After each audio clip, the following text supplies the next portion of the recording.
Hello and welcome to Access Asia. I'm Delano D'Souza. Coming up on the show this week, Thailand legalizes same-sex marriage, becoming the third Asian country to do so. The legislation next heads to the King for official endorsement. Will the democratic backsliding continue in India with Narendra Modi weekend at home? I'll be asking author Alpa Shah in this edition. Plus, sex workers in Lahore weigh in on the Netflix hit series Hira Mandi set in pre-independence Pakistan. But first, celebrations broke out in Thailand after the country's Senate approved a marriage equality bill. The legislation will next head to the King before it's enacted into law. Thailand has become the first Southeast Asian state to legalize gay marriage and only the third Asian country to do so. We can now go across to correspondent Matt Hunt standing by. Matt, Thailand from the outside seems like this very open and accepting society. What will this change mean for people where you are? That's right, Delano. Thailand is generally thought of as being an accepting society, which is why this decision to finally legalize same-sex marriage is a bit shocking, that it fully has passed parliament. So in terms of what this means next, the King will endorse this and it will be published in the Royal Gazette. And then marriage can begin within 120 days of that being published. And so in terms of what it means for same-sex couples, they will have the same rights as heterosexual couples before have always had. They're excited for access to, for example, financing for mortgages, healthcare, and particularly some LGBT people have told me that they're looking forward to being able to make end-of-life care decisions, as well as this being a first step towards an expansion of LGBT equality, such as in the workplace, et cetera, et cetera. So this step forward is one that is seen as the first step in the LGBT community for further rights and further protections in Thailand. And Matt, what is the state of the opposition Move Forward Party? Yeah, so on the same day that Parliament actually fully legalized same-sex marriage on June the 18th, the Constitutional Court did have a meeting to decide on whether or not the Move Forward Party will be able to continue to be a party. So the case in front of the court at the moment will determine whether or not they will be dissolved. However, the court decided to push that decision back one more month. And in the meantime, the Move Forward Party has continued to do their job as the largest opposition party in Parliament. They're currently there debating, and they have also had some meetings with the public where they've announced what they will do if they get disbanded, which could mean that they will take another form, but they have encouraged people to stick behind the movement, stay strong, and we just have to wait and see what happens with the Constitutional Court, but it doesn't show any signs of giving up on the side of the Move Forward Party. Matt, thank you very much for that, Matt Hunt there. Now, the outcome from India's election humbled Narendra Modi at home. The BJP forced into a coalition as Modi's third term gets underway. Under his watch, India's democratic credentials have been chipped away at. But now that the opposition in the country has been strengthened, will the backsliding continue? To talk more about this, I'd like to bring in Alpa Shah, Professor of Social Anthropology at LSE, as well as author of The Incarcerations, which is a finalist for the Orwell Prize this year. You've also written Night March, which has been translated into French. Alpa, great to have you here on France 24. Now, we've seen the chipping away of these democratic freedoms in the country over the past decade. Given the outcome from these recent elections, is that likely to continue? I think we've seen every sign that that is likely to continue and perhaps even get stronger. Last Friday, while Narendra Modi was at the G7 meetings celebrating the victory of democracy in India, there was the filing of the Unlawful Activities Prevention Act, a very, very strong anti-terror law under which incarceration without trial is possible. The Lieutenant General of Delhi said that this law could be used to persecute Arundhati Roy, one of India's most celebrated and well-known writers, for a speech she gave in 2014 where she said that, Kashmir has never been an integral part of India.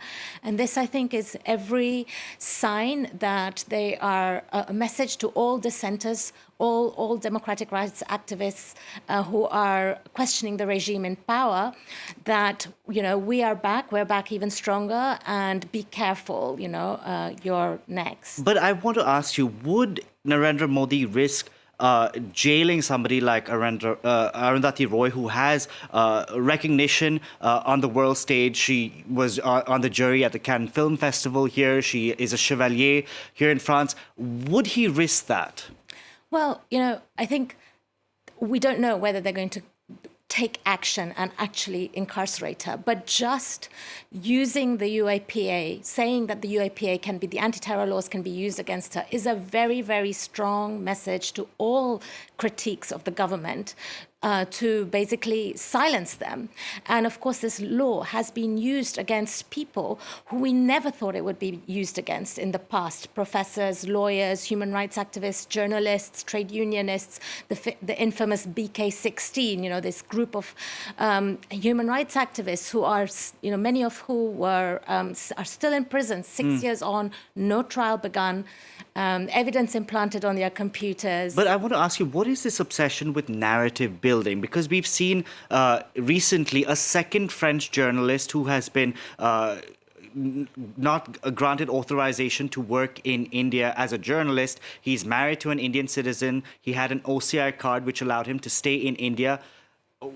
What is this obsession with narrative building? Well, I think, it's very important to the Modi regime to present India as a democracy, but at the same time progress with their vision of what India ought to be, which is this Hindu nationalist India, which is fundamentally undermining the secular idea of India that the country was founded on, which includes, the marginalization or stripping away increasingly of the citizenship of more than 200 million Muslims, an attack on other minorities, Christians, Dalits, Adivasis, indigenous people, untouchable people. This has been a whole scale silencing taking place over the last 10 years, especially.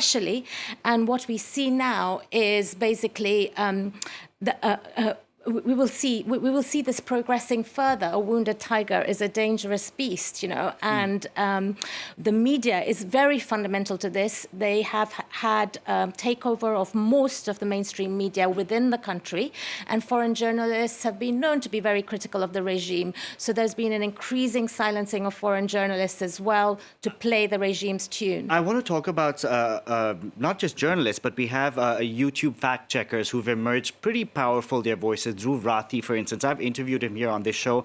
And do you think that the government will go after voices like his now?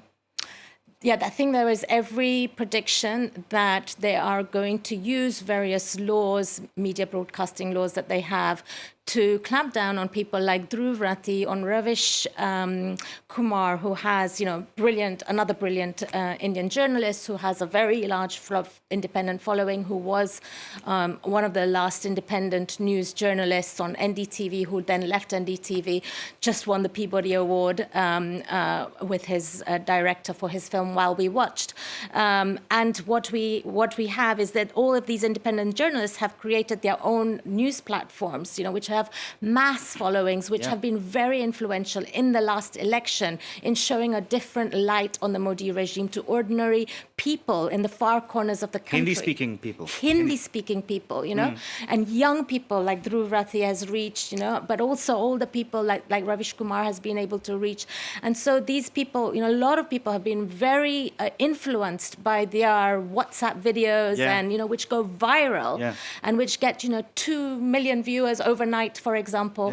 And this has impacted, this has had a big impact on the election results too. And so I think this will be the kind of next kind of target of attack as well. Well, let's hope not. Thank you very much for that, Alpa Shah there. Now, Netflix has struck gold again with a new series set in pre-independence Pakistan.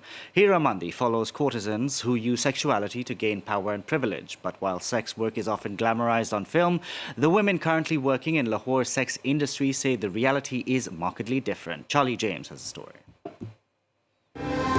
सिर्फ घुंघरू पहन लेने से औरत तवाइफ नहीं बनती है। दिन के और रात के सारे हुनर सीखने पड़ते हैं। The Netflix smash hit Hira Mandi is named for a neighborhood in Lahore known as the Red Light District. Season 1 spans nearly 3 decades of pre-independence British India and centers on a group of tawayifs, courtesans trained in music, dance, and seduction, and courted by nobility. Sir, these tawayifs are very powerful, and they have the Nawabs under their thumbs. In present-day Hira Mandi, the once grand brothels are gone, and women in the sex industry say the show bears no resemblance to their reality. This woman, who called herself Shagufta, can trace back 7 generations of women in her family who worked as tawayifs in Hira Mandi. She began dancing and being prostituted at age 12. The clients would spend months courting and pleasing us, bringing us gifts. The women would almost kill a man with their demands. Now the girls just put their bodies on display. There's nothing left in Hira Mandi. Another woman, who asked to be called Noor, was forced into sex work as a child, and now even her own relatives shun her. Women in this field are not considered honorable and are not treated with respect. It doesn't matter how pious they become, they will never be respected. Decades after Pakistan gained independence, hardline Islamic reforms pushed sex work further into the shadows. While the opulent Netflix series has spiked interest in courtesans of the past, it does not change the stigma of being a sex worker from Hira Mandi today. That's it for this edition of Access Asia. From all of us on the team, thank you very much for watching.